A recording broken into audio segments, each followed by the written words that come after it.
లూకా సువార్త 2వ అధ్యాయము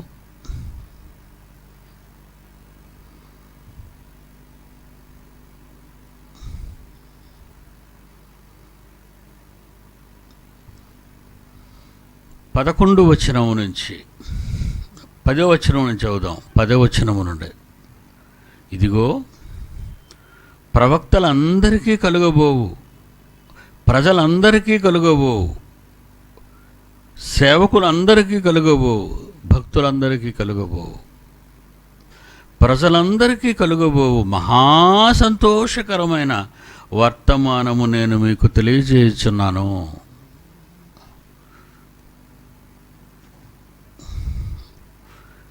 దావీదు పట్టణమందు జెరూసలేం నేడు రక్షకుడు మీకు పుట్టి ఉన్నాడు. 13వ వచనంలో, పరలోక సైన్య సమూహము ఆ దూతతో కూడా ఉండేది.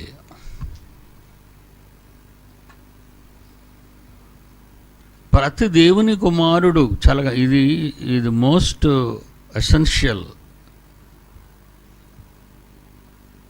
For every Born.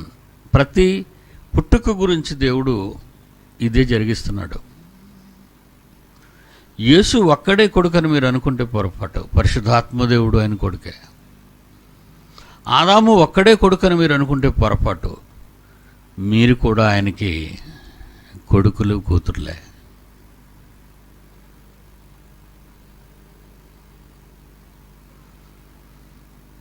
తండ్రి గర్భము నుండి కోట్ల కణాలు వచ్చిన నీవు నేను మాత్రమే నిలబడ్డావంటే వెనక ఎంతమంది ఉన్నారట? ఒక పుట్టుక వెనక ఎండకు మంత్రి వెళితే క్యాన్వాయ్ అని ఒక 4-5 కార్లు వెళ్తాయి, ఒక పోలీస్ జీప్ వెళ్తుంది. కానీ నీవు నేను పుడితే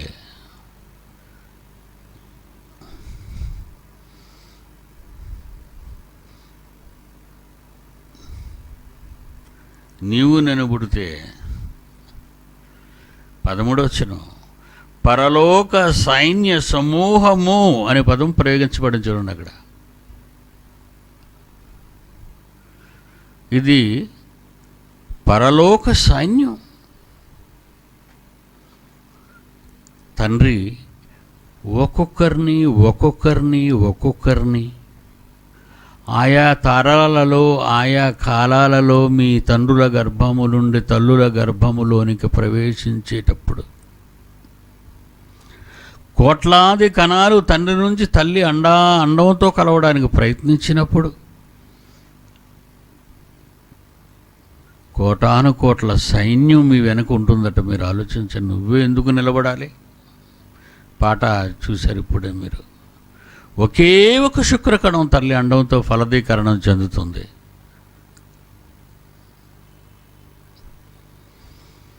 మీ పుట్టుక ఎంత గొప్పదో మనిషి అర్థం చేసుకోలేకపోతున్నాడు అండి నిజంగా. ఈవేళ దావీదుకి అర్థమైందండి అది.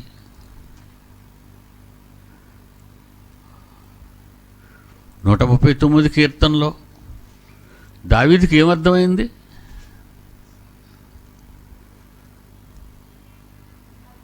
16వ వచనం.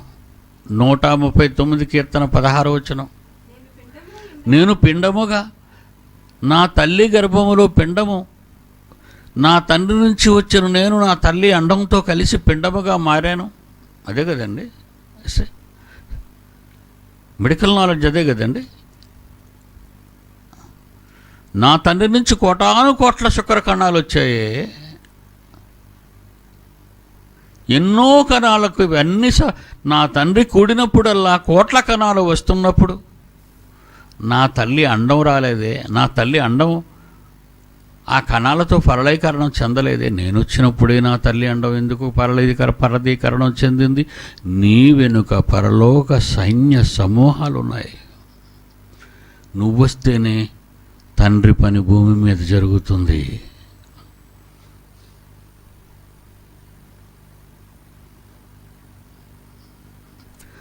భారతదేశంలో క్రైస్తవ్యానికి కళంకం వచ్చి ప్రపంచ దేశాలలో క్రైస్తవ వాళ్ళు నిర్మించుకున్న మందిరాలను కూలదీస్తున్నప్పుడు,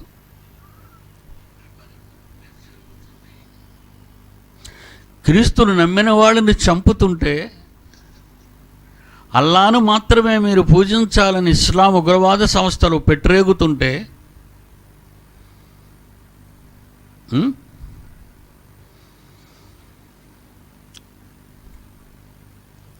భారతదేశం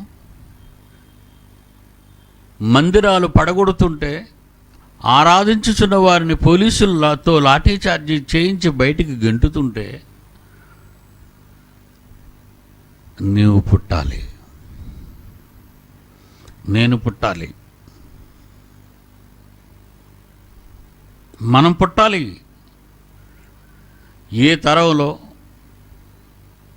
ఏ కాలంలో నీవు నేను తల్లి ద్వారా బయటకు రావలసిన రోజున, తండ్రిలో నుంచి నువ్వు నీ తల్లిలోనికి ప్రవేశించిన రోజున ఏమున్నాయట 13లో? పరలోక సైన్య సమూహము. యేసుక్రీస్తు గురించి మాట్లాడుతున్నాడు ఈ సందర్భాన్ని వైద్యుడైన లోక గారు. ఆయన రాశాడు ఈ సువార్త. పరిశుద్ధాత్మదేవుడు ఆయన నోట పలికిచ్చిన మాట ఏంటో తెలుసా? ప్రజలందరికీ, 10వ వచనం, ప్రపంచ ప్రజలందరికీ.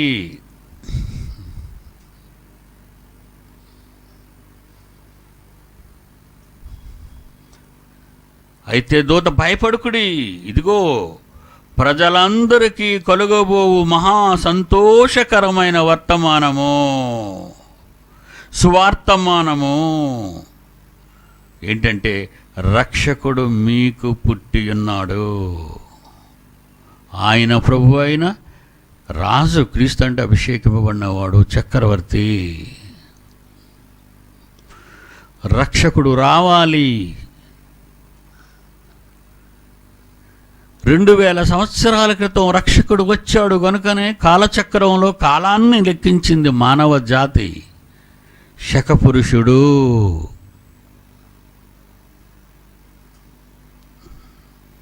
రక్షకుడు రావాలి.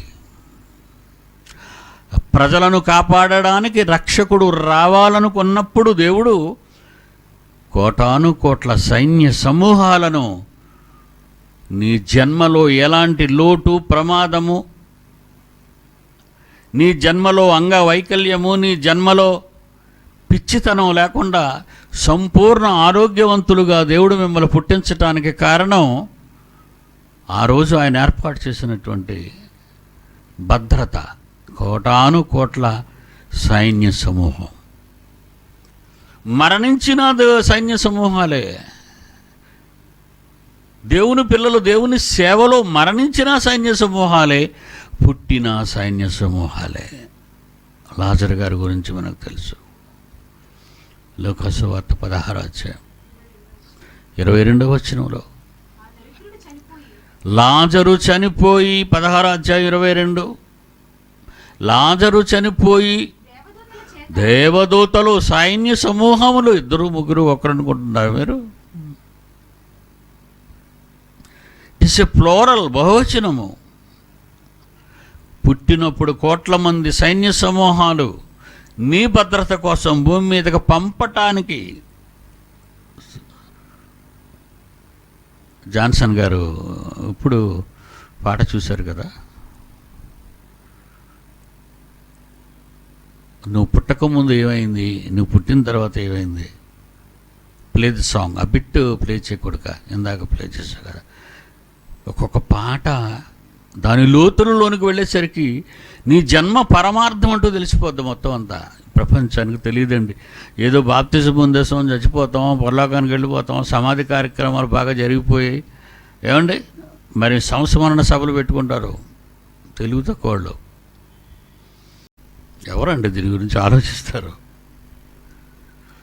హల్లెలూయా అంటే అయిపోద్దా? దేవుని స్తోత్రం అంటే అయిపోద్దా? ఏం చేస్తావు? నీ పుట్టుక వెనక ఎంత హిస్టరీ. నీ వచ్చినప్పుడు కోట్ల సైన్య సమూహాలు నిన్ను సాగనంపుతున్నాయి భూమండలానికి. అలాగే యేసుక్రీస్తు భూమి మీదకి రావడం గురించి జాన్సన్ గారు మంచి ఎతకండి మంచి చేశారు. అది ఇలాగ ఆయన పరలోకం నుంచి అలాగ అరిచేతిలో కూడా తీసుకొచ్చి భూమి మీద పెడతారు. భూమి మీద ఎక్కడ పెట్టారు? రాజమందిరంలోను, మొఘలుల కోటలోనూ, లేకపోతే ఏమండి రాయలవారి సింహాసనం మీద ఆయన తీసుకొచ్చి కూర్చోబెట్టలేదు. లేదా ప్రపంచ చక్రవర్తులు నెబుకద్నెజరు ప్రపంచాన్ని పాలించమని అక్కడ పెట్టలేదు. మాదీయులు పారసీకుల ప్రపంచ పాలన చేసినప్పుడు అక్కడ కూర్చోబెట్టలేదు. No Greeks, no Romans. ఎక్కడ తీసుకొచ్చి పెట్టాడో చూడండి ఆయన్ని. ఆ పాటలో what a wonderful clips. And నిజంగా ఒకప్పుడు చదువుకొని నేను ఆలోచించలేకపోయాను. నా ఊహలన్నింటికీ రూపకల్పన చేసినవాడు మీ జాన్సన్ విక్టర్. అయినా యేసుని తీసుకొస్తుంటారు, అలాగ అరచేత్తో తీసుకొచ్చి అలా భూమి మీద పెడితే ఆయన నడిచేవన్నీ రాళ్ల మార్గం, తుప్పల మార్గం, ముళ్ళుల చెట్లు.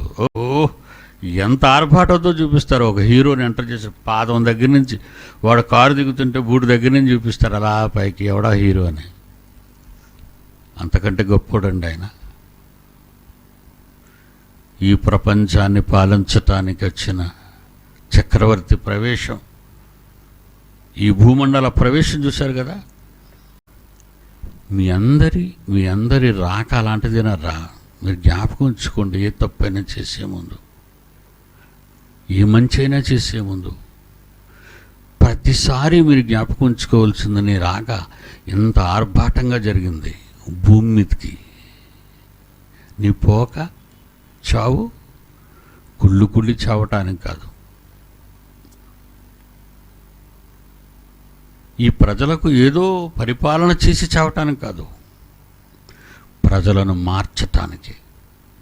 ఒక ధనవంతుడిని మార్చాలనుకున్న లాజరు చనిపోయినప్పుడు ఏమండి, ధనవంతుడిని మార్చటానికి లాజరు వస్తున్నాడు ప్రతిరోజు గజ్జిపొడ్లతో బాధపడచ్చు.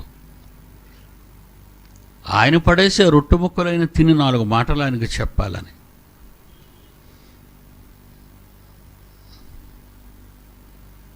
లాజరు భూమి మీదకి వచ్చేటప్పుడు చాలా అట్టాసంగా వచ్చాడు.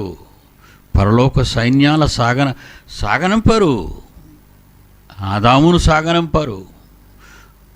ఆదాము నుంచి అందరినీ సాగనంపారు వాళ్ళు, పరలోక సైన్య సమూహాలు. పుట్టుక వెనుక, ప్రతి చావు వెనుక దేవుని యొక్క అనాది సంకల్పం. తన కుమారులు తన దగ్గర నుండి లోకానికి వెళ్ళినప్పుడు ఆయన సాగనంపే విధానం, కోట్లాది మంది సైన్య సమూహాలు, దేవదూతలు ఆ కుమారుని తిరిగి ఆయన చేర్చుకోవడానికి ఆయన రాక కోసం ఎదురు చూస్తున్నారు. అలా తిరిగి రండిని చెప్పిన తండ్రి ఎదురు చూపుల్లో మళ్ళా కోట్ల దేవుని సైన్యాలు వచ్చి తీసుకెళ్తున్నాయి. నువ్వు పుట్టినప్పుడు అదే జరిగింది, నువ్వు చనిపోయినప్పుడు అవే జరిగి తీరాలి, లేకపోతే దెబ్బతింటావు.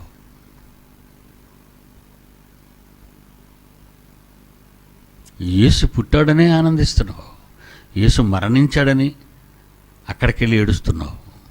కానీ నువ్వేం చేయాలి? ఏం చేయాలో యేసు చెప్పాడు. సిలువ మోసుకుంటూ వెళుతూ, యెరూషలేము కుమార్తెలారా, నా నిమిత్తం ఏడవకండి. నా గురించి ఎందుకు ఏడుస్తున్నారు? లూకాసు వార్త 23వ అధ్యాయం 28వ వచనం. లూకాసు వార్త 23వ అధ్యాయం 28వ వచనం. యేసు వారి వైపు చూచి, యెరూషలేము కుమార్తెలారా, నా గురించి ఎందుకర్రా ఏడుస్తున్నారు?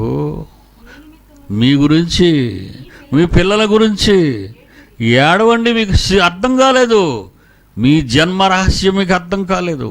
మీరు పుట్టింది ఏడవడానికి, నవ్వటానికి కాదు. మీరు పుట్టింది ఎన్ని కష్టాలైనా ఓర్చుకుని దేవుని ఇష్టాన్ని నెరవేర్చటానికి.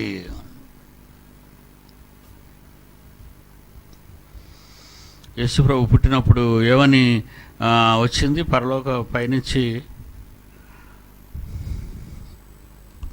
ఈయన నా ప్రియకుమారుడు, ఈయన యందు నేను ఆనందించుచున్నాను అన్నాడు యేసు పుట్టినప్పుడు.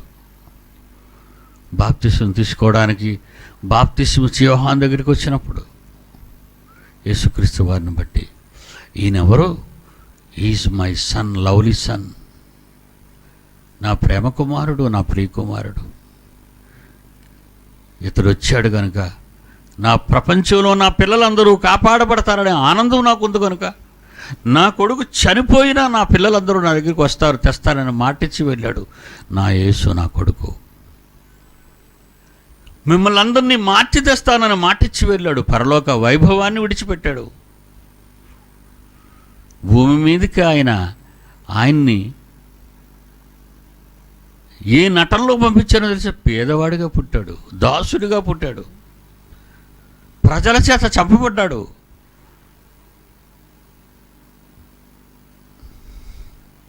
నీ పుట్టుక, నీ చావు, కోటాను కోట్ల దేవదూతల సైన్య సమూహాల మీద ఆధారపడిన నీ పుట్టుక, నీ రాక కోసం కోట్లాది సైన్యాలు దేవదూతలు ఎదురు చూస్తూ నిన్ను పరదేశకు అబ్రహాముకు అప్పగించటానికి ఎదురు చూస్తున్నప్పుడు, నీ పుట్టుక, నీ పోక, ఈ మధ్యకాలంలో నువ్వు చేస్తున్నది ఏం చేస్తున్నావు? నువ్వు ఇక్కడ ఏం చేస్తున్నావు? లోకం కోసం బ్రతుకుతున్నావా? డబ్బు కోసం బ్రతుకుతున్నావా? ప్రజల కోసం బ్రతుకుతున్నావా? పదవి కోసం బ్రతుకుతున్నావా? తప్పు చేస్తున్నావు, తప్పు చేస్తున్నావు. మట్టిలో కలిసిపోవడం చావు ఒక్కటే కాదు నీకు మార్గం, మరొక డేంజరస్ వే మరొకటి ఉంది. ప్రతి పుట్టుక పవిత్రమైనది అవుతుంది, ప్రతి చావు నిన్ను గమ్యానికి తీసుకెళ్ళలేదు. ప్రతి పుట్టుక కోటాను కోట్ల సైన్య సమూహాలతో జరిగింది భూమి మీదకి నీ రాక. నీ చావు కోటాను కోట్ల దేవదూతలతో లాజరు వలె వెళతావా అబ్రహాము రొమ్మున అనుకోవటానికి? లేదా క్షణములోనే పాతాళ గుండానికి జారిపోతావా దిక్కు ముక్కు లేకుండా? జారడ ఉంచు, అగ్ని ఆరదు, నీవు చావవు అనే భయంకరమైన శిక్ష అనుభవించటానికి, అనంత కాలపు శిక్ష కొరకు అనుభవించటానికి నువ్వు వెళ్ళిపోతున్నావు. నువ్వు పుట్టి ఏం తెలుసుకున్నావు? నీ రాక గొప్పతనం గురించి, ఈ కోటాను కోట్ల సైన్య దేవుని సమూహాల గురించి బైబిల్లో రాయించిన కొన్ని పదాలు మనం చదువుకుందాం. బైబిల్లో రాయించిన కొన్ని పదాలు, ఆదికాండం 28:12,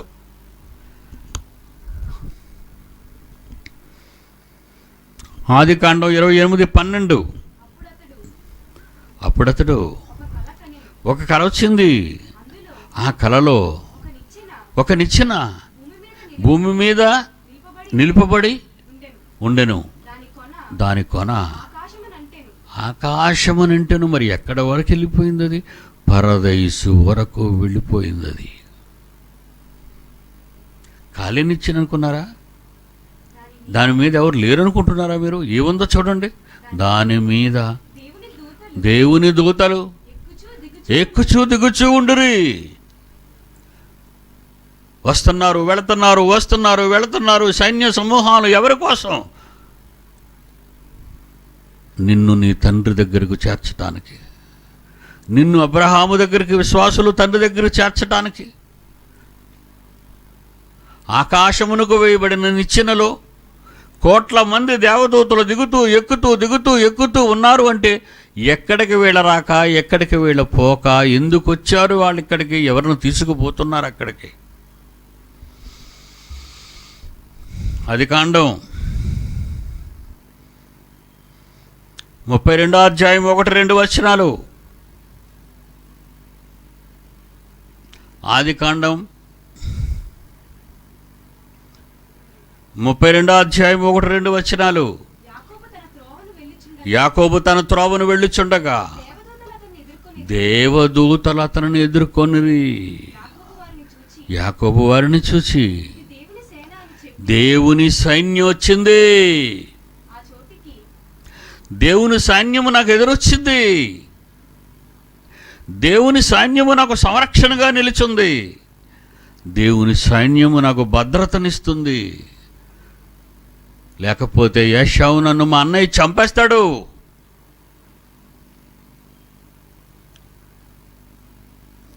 వాళ్ళు చూసి నమ్మారు, మీరు చూడక నమ్మాలి. చూచి నమ్మువారి కంటే చూడక నమ్మువారే గొప్పవాళ్ళు అని పదవులు బైబిల్లో రాయబడింది. యాకోబు కంటే నువ్వు గొప్పవాడివి కాగలవా? ఈరోజు నీకు కనబడకపోయినా నేను నమ్ముతున్నానంటే నా చుట్టూ చాలా భద్రతాయిగా నేను అప్పుడప్పుడు అంటూ కాదు, చాలా నా వెనక చాలా ఫోర్స్ ఉంది, భద్రత ఉంది. నన్ను అంత తొందరగా బంధించడం, చంపటం జనం చేతిలో లేదు.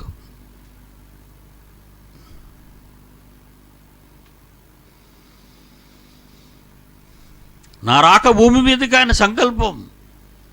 కోట్ల మంది మనుష్యులు నీచ నికృష్ట భయంకర పరిస్థితుల్లో చిక్కుకుపోతున్న ఈ రోజున ఈ ప్రపంచ దుస్థితి దేవుని గుండెకు వేదన మిగిల్చిన హృదయాన్ని నొప్పి కలిగిస్తుంది. ఒకనాడు జలప్రలయానికి ముందు కలిగినట్లు అందులో కొందరినైనా మార్చాలని ఈరోజు మిమ్మల్ని అందరినీ నాతో పాటు దేవుడు తెచ్చిపెట్టాడు.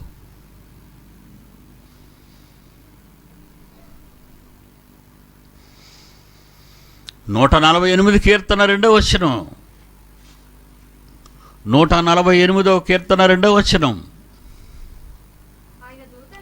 ఆయన దూతలారా మీరందరూ ఆయనను స్తుతించుడి, ఆయన సైన్యములారా మీరందరూ ఆయన్ని స్తుతించుడి. ఆయనకి ఎందుకండి సైన్యాలు? ఆయనకు రక్షణ అవసరమా? ఆయనకు భద్రత అవసరమా? తండ్రికి మహాసర్వశక్తిమంతుడే. ఆయనకి కాదు ఈ కోట్ల మంది సైన్యాలు ఉన్నది, మీకోసం. స్తుతించండి,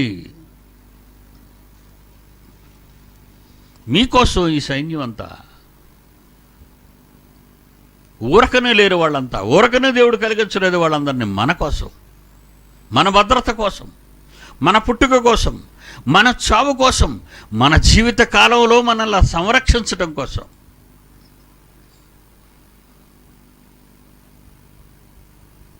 విశ్వంలో ఎన్నో ఆస్ట్రాయిడ్స్ తిరుగుతున్నాయి. అవి ఏ క్షణమైనా భూ ఆకర్షణ శక్తికి లోనైతే వచ్చి భూమిని ఢీకొంటాయి. ఢీకుంటే చచ్చేది వేల మంది, లక్షల మంది. కేవలం ఒక దోవ కుడితే ఏం జరుగుతుందో అని నీ మంచం చుట్టూ దోవతెర కట్టుకుంటావే, ఎక్కడ రంధ్రం లేకుండా, పెద్ద తోవ లేకుండా. పురుగు కూడా చొరబడనంత దోవతెర మీరు తయారు చేసుకుంటారు. నట్, మస్కిటో నట్. అలాంటిది భూగోళం విశ్వంలో ఇసుక రేణువు కంటే చిన్నది. దాని మీద దేవుని పిల్లలు కోట్ల మంది. మరి వాళ్ళకి సంరక్షణ?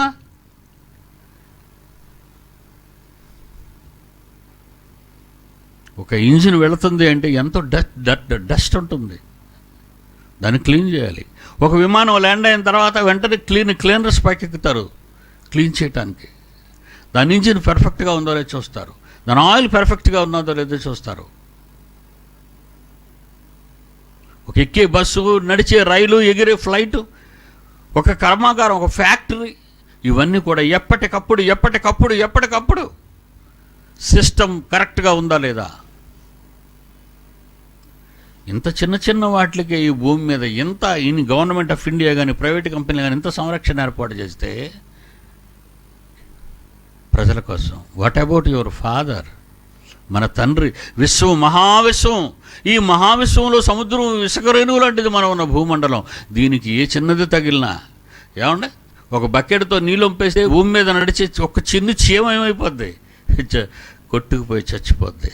అలాంటి నేల మీద ఉన్న మనకు కోటానుకోట్ల దేవదూతల సంరక్షణ అవసరమో కాదో మీరే చెప్పండి.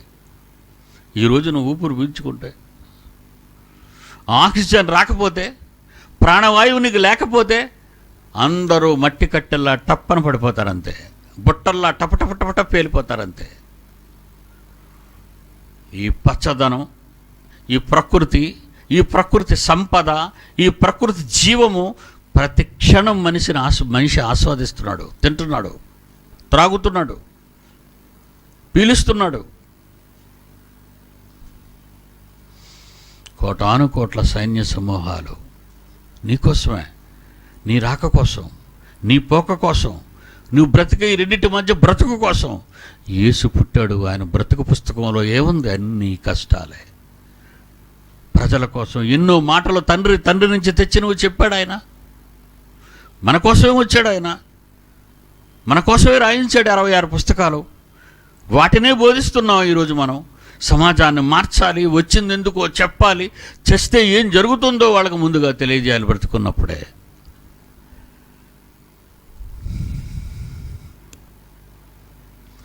దానియేలు గ్రంథం 7వ అధ్యాయం 10వ వచనం.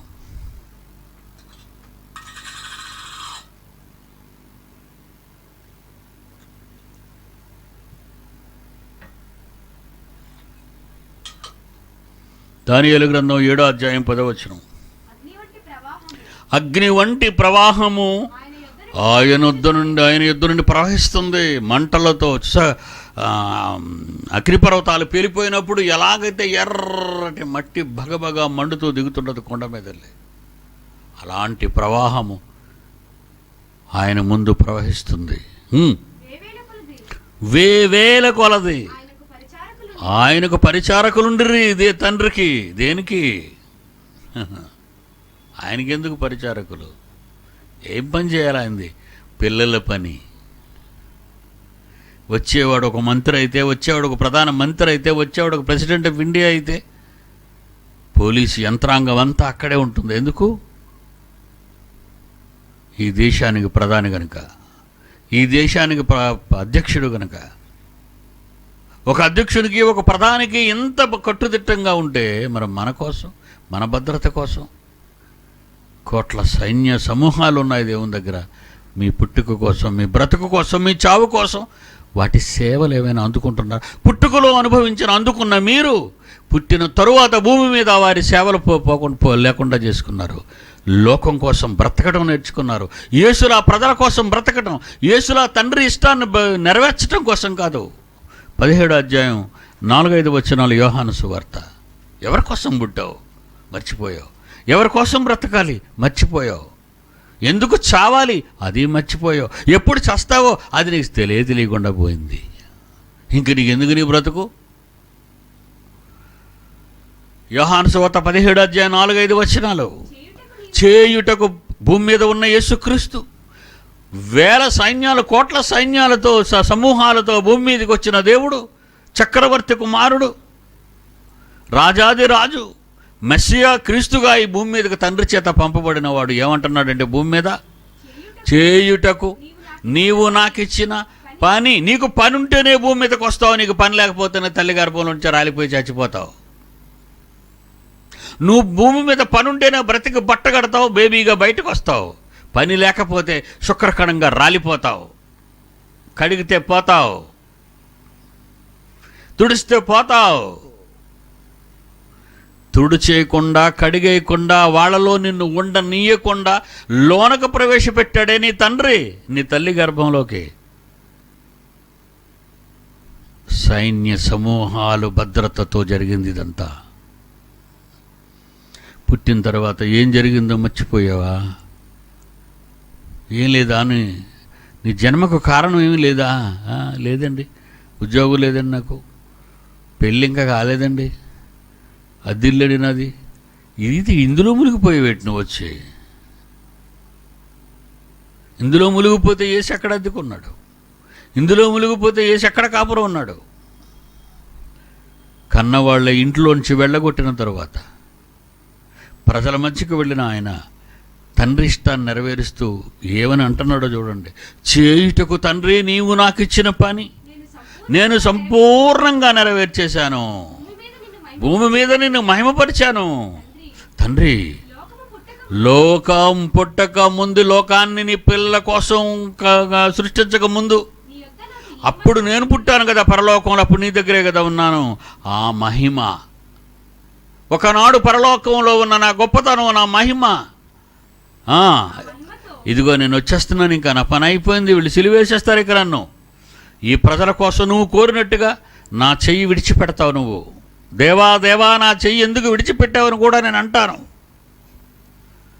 వచ్చేస్తున్నాను కనుక ఆ మహిమతో నన్ను వస్తున్నాను కనుక నన్ను ఇప్పుడు నీ యొద్ద మహిమపరుచుకో, నీ దగ్గర పెట్టుకోతాను. అందుకే కుడి పార్శ్వాన్ని కూర్చోబెట్టుకున్నాడు ఆయన.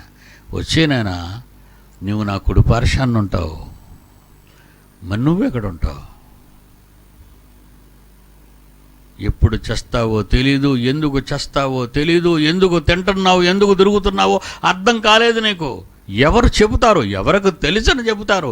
వ్రాయబడినది ఉన్నా బైబిల్ చదవని రాక్షస నరజాతండి క్రైస్తవులను చెప్పుకుంటున్నారు. ఇవాళ పుట్టాడని పండగ తాగుతాడు, తింటాడు, తిరుగుతాడు, దొరులుతాడు. Happy Christmas. పాప రాత్రి ఇక్కడ పోలీసులు పహారా విజిల్ ఉయ్యి తిరుగుతున్నారు. ఎందుకంటే ఈ చర్చిల దగ్గర ఏమైనా గొడవలు జరుగుతాయి. ఎందుకంటే పండగలకి వీళ్ళు తిరుగుతారండి. మన రోడ్డు అది చూడండి, శుభ్రం క్లీన్ చేశారు. ఇక్కడ ఏమీ లేదు, నిశ్శబ్దంగా ఉంది. పాపం చాలాసేపు ఇక్కడ హారన్స్ వేసుకొని వెళ్ళిపోయారు వాళ్ళు. అలాగే హ్యాపీ న్యూ ఇయర్ కూడా తిరుగుతారు. ఫుల్గా తాగేసి రోడ్ల మీద గొడవలు చేస్తారు, గుడుల దగ్గర ఏమైనా గొడవలు చేస్తారని. ఇంతే నేర్చుకున్నావు నువ్వే, ఇంతేనా నేర్చుకున్నావు? దేవుని కోసం చేయటానికి భూమి మీదకి వచ్చిన నీవు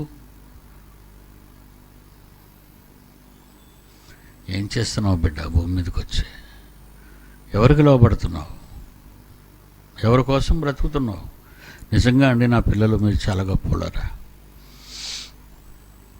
చాలా కష్టపడతారు ఆడవాళ్ళు, మగవాళ్ళు. నేర్పిస్తున్నాను మీకు, అందుకే మీకు నేర్పిస్తున్నాను. తండ్రి కొరకు పని చేయటానికి వచ్చారు మీరు. అవకాశం ఉన్నప్పుడు అలా పని చేసేయండి. కోట్ల సైన్య సమూహాలు ఎదురు చూస్తున్నాయి నీ రాక కోసం. కాసేపు ఉండండి, నేను పని చేసుకొని వస్తానని చెప్పండి, పర్లేదు, ఉంటాయి. నువ్వు పని చేస్తే అవి ఉంటాయి, కంగారు పడవు. నీ లైఫ్ టైం పెరుగుతుంది. నువ్వు పనిలో ఉంటే నీ లైఫ్ టైంను పెంచుకుంటావు. నువ్వు పనిలో లేకపోతే తొందరగా వచ్చేస్తామని చెప్పాడు. ఎక్కడుందమ్మా ప్రసంగిలోనూ? నీ కాలానికి ముందు ఎందుకురా పడిపోతావు నువ్వు? ఎందుకురా చచ్చిపోయావు? ప్రసంగి గ్రంథము 7వ అధ్యాయము. ఆ పాట ప్లే చేయరా. ఈ పాట ఉన్నది 17వ వచనం. సుబ్రహ్మణ్యం గారు పాడారు ఈ పాట. ప్రసంగి పుస్తకం 7వ అధ్యాయం 17వ వచనం. అధికముగా దుర్మార్గపు పనులు చెయ్యొద్దురా నాన్న, ఎందుకురా చేస్తావు? ఇప్పుడు కారు మీద వెళ్తున్నాను కదండి, ఈ మోటార్ సైకిల్ మీద ఉన్న ఈ మగ గుంటలు, చిన్న గుంటలు, వీళ్ళ సినిమాలు చూసి, పనికి మళ్ళీ సినిమాలన్నీ చూసి ఆడు డూపుని వేసుకొని రోడ్డు ఖాళీ చేసి అంత ఫాస్ట్గా వెళ్తాడు. ఆపోజిట్గా అయితే రానివ్వడు. షూటింగ్ టైంలో ఏం చేస్తారంటే వాడు ఆ రోడ్డు మీద రానివ్వకుండా స్పీడ్ వీడికి ఇస్తారు. నీకు ఎదురొచ్చిన అనే బడిలే, నువ్వెవడవరా నువ్వెందుకు వెళ్ళిపోతావు తొందరగా? ఓయ్ అబ్బాబ్బాబ్బా, చక్రాలు అంత ఉంటాయి, లారీ చక్రాలు ఎంత ఉంటాయి. ఆ కిందకుంటాడు వీడు. అక్కడ ఏమైనా అయిందనుకో, నీ పేగులు బయటకు వచ్చేస్తాయి, నీ తలకాయ చిరిగిపోతే మెదడు బయటకు వచ్చేస్తుంది. ఏమన్నాడమ్మా? అధికముగా దుర్మార్గపు పనులు చెయ్యకురా నాయన. ఎందుకురా? ఎందుకు? పోయే కాలం రా నీకు ఇది. బుద్ధిహీనంగా తిరక్కరా. నీ వచ్చి కాలానికి ముందు దేవుడు నీకు ఒక కాలం పెట్టాడు, నీకు పని ఇచ్చాడు. ఆ పని అంతా దేవుడు పని చేసి ఆ కాలంలో పూర్తి చేసి రమ్మన్నాడు. యేసుప్రభు ప్రార్థన అదే కదా, నీ ప్రార్థన అదే కదా, నా ప్రార్థన అదే కదా. నీ కాలానికి ముందే నువ్వెందుకురా చేస్తావు? నా పిల్లలు మంచోళ్ళండి. మంచోళ్ళనే మీరు? మంచిగా పెంచుతున్నాను నా కోసం, నా పిల్లలు నా తండ్రి కోసం పెంచుకున్నాను మిమ్మల్ని. అందుకే మీకు మస్తుగా పెడతాను నేను ఏదైనా సరే. పనికి వచ్చేవాళ్ళు తెలుసు కదా, మన బూర్లో నుంచి 2 గంటలు తినండి నన్ను. బూరు చూపిస్తే పారిపోతున్నారు వాళ్ళు. నా తండ్రి పని చేస్తున్నా మీకు ఏవైనా పెట్టాలి, నేను ఏవైనా ఇవ్వాలి. లోకం వాడి కోసం పని చేయించుకుంటే వాడు జీతం డబ్బులు ఇస్తాడు. నేను నా తండ్రి కోసం పనిచేస్తున్నాను. నువ్వు లోకంలో అందరికంటే గొప్పవాడివి. ఈ రాజ్యాలు పరిపాలించే రాజుల కంట నువ్వు చాలా గొప్పవాడివి. నీ తండ్రి పనిలో ఉన్నావు కనుక. కాలానికి ముందు ఎందుకురా చచ్చిపోతావు, పాడైపోతావు, తప్పుగా జీవిస్తున్నావురా. నీ రాక తెలీదురా, నీ పోక తెలీదురా, నీ రాకలో ఉన్న భద్రత తెలీదురా. నువ్వు వెళ్ళేటప్పుడు సైన్య సమూహాలు, యేసు పుట్టినప్పుడు గొల్లలతో కనబడుతున్నాయి సైన్యాలు, సైన్య సమూహములు. 14వ వచనంలో సర్వోన్నతమైన, అది లూకాసు సువార్త 2:14వ వచనంలో, సర్వోన్నతమైన స్థలములలో దేవునికి మహిమ, ఆయనకిష్టులైన మనుషుల భూమి మీద సమాధానం కలుగుగాక. 13 పరలోక సైన్య సమూహము ఆ దూతతో కూడా ఉన్నారు అంటున్నాడు. యేసు భూమి మీదకి రాక, నువ్వు భూమి మీదకి రాక